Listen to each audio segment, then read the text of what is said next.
السلام علیکم۔ موجودہ صورتحال جو ہمارے ملک بھارت میں ہوئی ہے، تو ہم جمیع خدام خواجہ حضور غریب نواز رحمۃ اللہ علیہ اجمیر شریف سے ایک پیغام دینا چاہتے ہیں مسلمانوں کو کہ سویدھان کے دائرے میں رہ کے اپنی آواز بلند کرنا سیکھیں، اور جو بھی کبھی بھی دین و ملت کے معاملات ہوئے ہیں، چاہے وہ ناموس رسول کا معاملہ ہو صلی اللہ علیہ وآلہ وسلم یا اہل بیت اطہار کا، بارگاہ حضور غریب نواز سے ہمیشہ آواز اٹھی ہے۔ لیکن افسوس، جن کا کہ دائرہ سب میں وسیع ہے، درگاہ اور خانقاہوں کا بھارت میں اور بر صغیر میں، یہاں سے خاموشی کیوں ہے؟ نکل کر خانقاہوں سے ادا کر رسم شبیری، اور یہ وقت مسلکی اختلافات کا نہیں ہے۔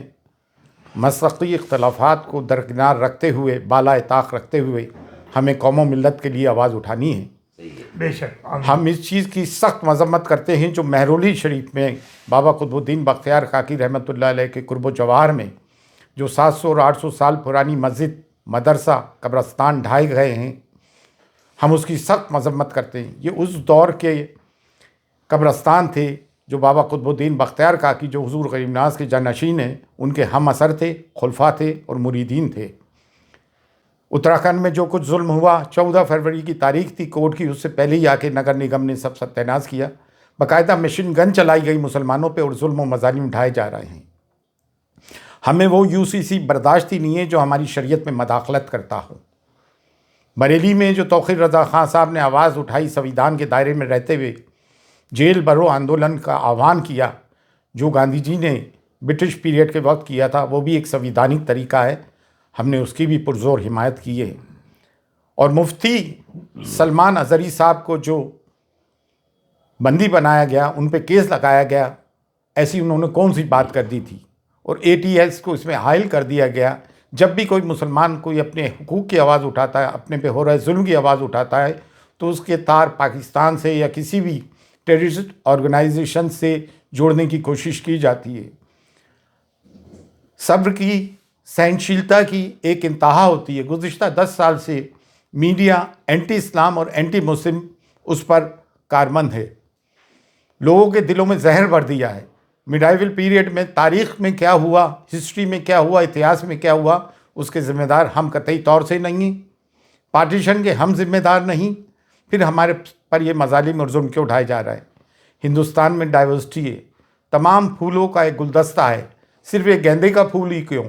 اس میں چمیلی بھی ہے، چمپا بھی ہے، موگرا بھی ہے، گلاب بھی ہے، سب کو لے کے بھارت بنا ہے ہمارا۔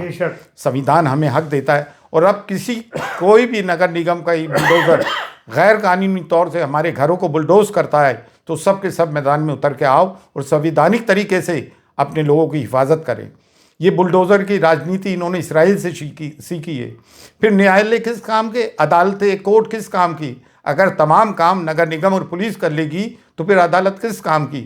عدالتوں سے جو فیصلے آ رہے ہیں قانون کی روح سے نہیں آ رہے ہیں، بلکہ آستھا کی روح سے آ رہے ہیں۔ تو اب مسلمان جائیں تو کہاں جائیں؟ اب درگاہ اور خانقاہیں، جن کا کہ سب میں بڑا گہوارہ ہے، جس کی کہ بھارت میں سب میں زیادہ فالوئنگ ہے، آپ لوگ آواز کیوں نہیں اٹھاتے ہو بھائی؟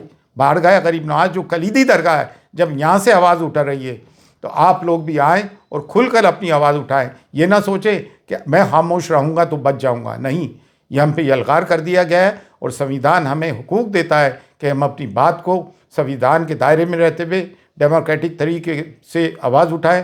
آج حضور غریب نواز کی درگاہ تک بھی بات پہنچ گئی ہے، حضور غریب نواز کی شان میں گستاخیاں ہو رہی ہیں، ہمارے نبی کریم صلی اللہ علیہ وآلہ وسلم کی شان میں گستاخیاں ہو رہی ہیں۔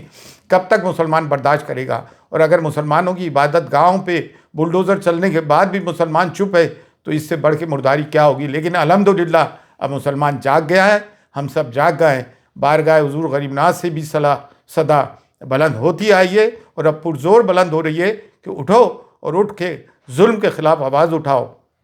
اگر اپنے آپ کو حسینی کہتے ہو اور ظلم کے خلاف آواز بلند نہیں کرتے ہو تو تم کیسے حسینی ہو؟ مسلکی اختلافات اپنی جگہ ہیں، لیکن ملت کی بنیاد پر مسلکی اختلافات کو بالائے طاق رکھو، اور جو لوگ بول رہے ہیں ان کی حمایت کرو۔ آؤ اور بولو مسلمانوں کے ظلم کے خلاف۔ فی امان اللہ، اللہ حافظ۔